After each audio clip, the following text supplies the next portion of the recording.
100 FM, the Pike and Mountain at 7:37. So the Patriots season begins on Sunday at 1 o'clock. They're taking on Cincinnati in Cincinnati. And MassLive put out a kind of an article about all their sports writers' predictions. And we have MassLive sports writer on Westboro's, Matt Vautour. Yes. Who you're stuck in traffic now? Was that what you were saying? I'm a little bit in traffic. I just get out of a Dunkin' drive-through where I was, I guess, in traffic. I'm sitting watching the guy in front of me, and I'm curious your take on this. Is there a number of items that is too many to get at the drive-through? I don't think so. You know how at the drive-through you can, like, they have the screen now where they show you. So I can't read what the person's getting, but there's like 12 lines. Like, how many things can I go inside? If you're gonna get 12 things, you have to go inside. I think that should be a lot. And I'm guessing at least like a quarter of the listeners right now are probably in Dunkin' drive-through lines, and I imagine most of them would agree with me. Absolutely, you can't order your dozen donuts through the drive-through. Please don't do that. Well, certainly not if you're going to pick each one. Right, exactly. Matt, let me ask you: could you equate that situation to the upcoming Patriots season somehow?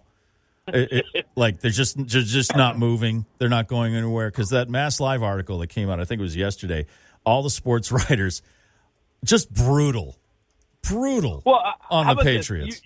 You can only order at a Dunkin' drive-through the number. You can't order more items than the number of wins the Patriots have had in the most recently completed season. They won 4 games last year, so you can order 4 things if you're going to go through the drive-thru. If you want 5 things, they have to go inside. Now, if you're coming off the 18-0 season, get whatever you want. Everybody's in a good mood. But you're coming off of 4 wins. That's the most. Yeah, I mean, it's just the article itself was just, don't expect anything except for there was one person who had had them winning 7 games. Oh, that was Nick O'Malley. Oh, yeah. He doesn't know anything about football. All he knows is how to eat. I know that for a fact. He's the food guy. But Nick is an optimist. Yeah, he is. He's an optimist. Maybe it's all the grease and cholesterol fogging his brain, but Matt, you had them at 3-14 this year. Most people had them at maybe 4 wins. Most of the writers there, Jim Pignatiello had them at 2-15. None of you had. Jim also a Central Mass guy. The Uxbridge is.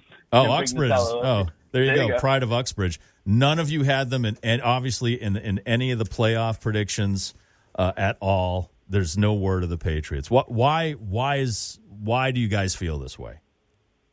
Speaking only for myself, and I think this is certainly not a unique opinion, but I think Patriots have line problems.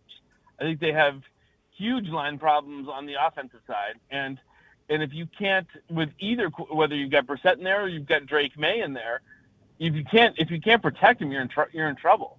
You can't.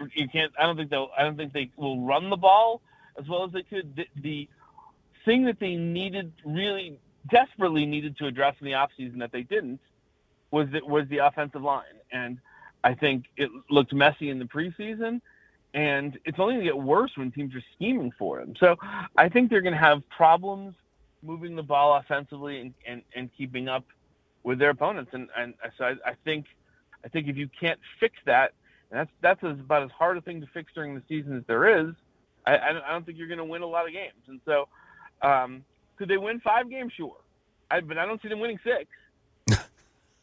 Well, that was kind of their problem last year, right? It was the O-line. They just couldn't. It was just full of holes.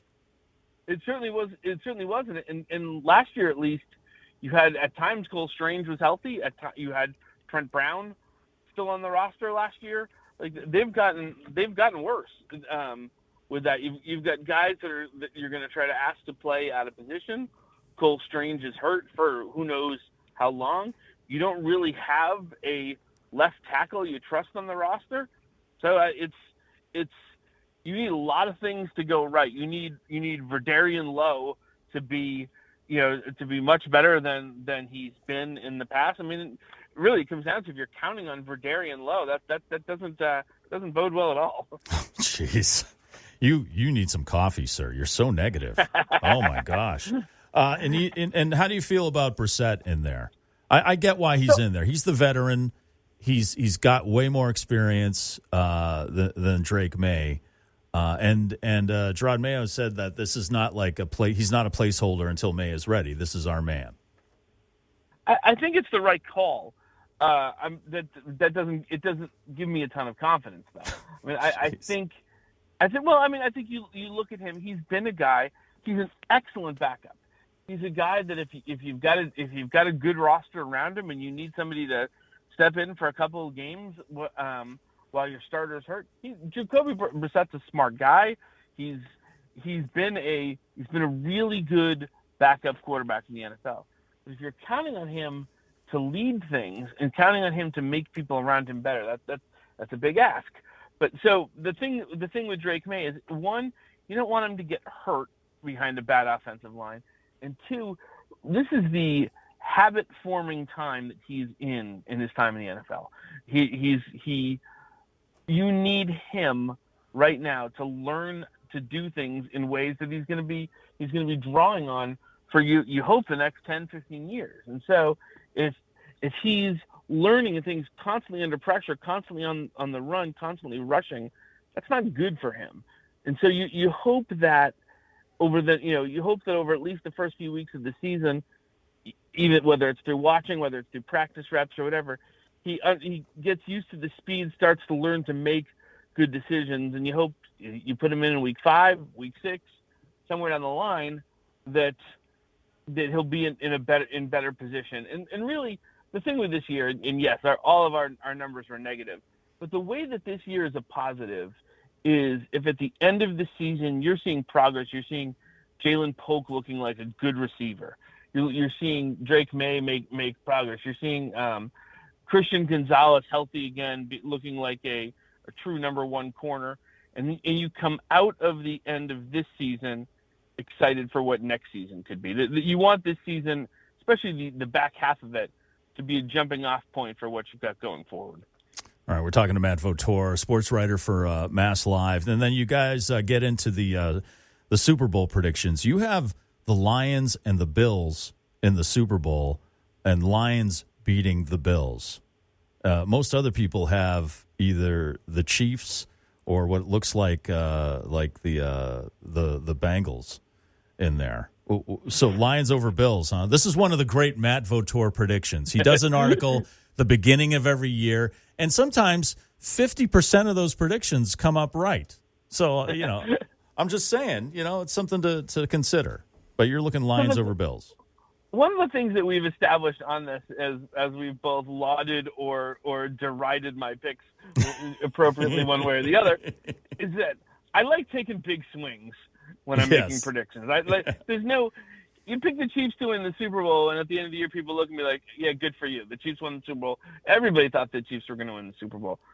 If you pick the Lions to win the Super Bowl, and you're like, well, I like this Lions team. I was rooting for the Lions heavily last year in the playoffs, and they were pretty close with the 49ers. They're a fun story. They'd be fun. They'd be good for the NFL. Bills kind of the same way. It's been a long, Bills had that long tortured history and great fans, and really the way they rallied around Damar Hamlin. So I don't think it's unrealistic to think either of those teams could make a playoff run. In fact, I think the Bills are probably, other than the Chiefs, as good as anybody in the AFC. I think the Lions, if they take another step, and they weren't far last year, they take even a little step forward. They've got great pass catchers. I like Dan Campbell as a coach. I think that could happen. So I would say this pick is maybe 50% looking at this from analytically, and 50%, hey, I really hope that would happen, because I'm a guy in my job, I root for the story, and that would be a really fun story. Well, the only one other person agreed with you on your pick for that, and that is the aforementioned Nick O'Malley, who, again, whose brain is addled. I'm in big trouble. Brain is addled by glazed donuts and cholesterol. So, Matt, I appreciate your insights, your preview of the Pats coming up. I mean, none of your predictions or your fellow writers' predictions are great, but at least it should be interesting. But thank you for your time, man. Thanks for coming on with us. We appreciate it. No problem, Mike. It's always fun. Have a good one.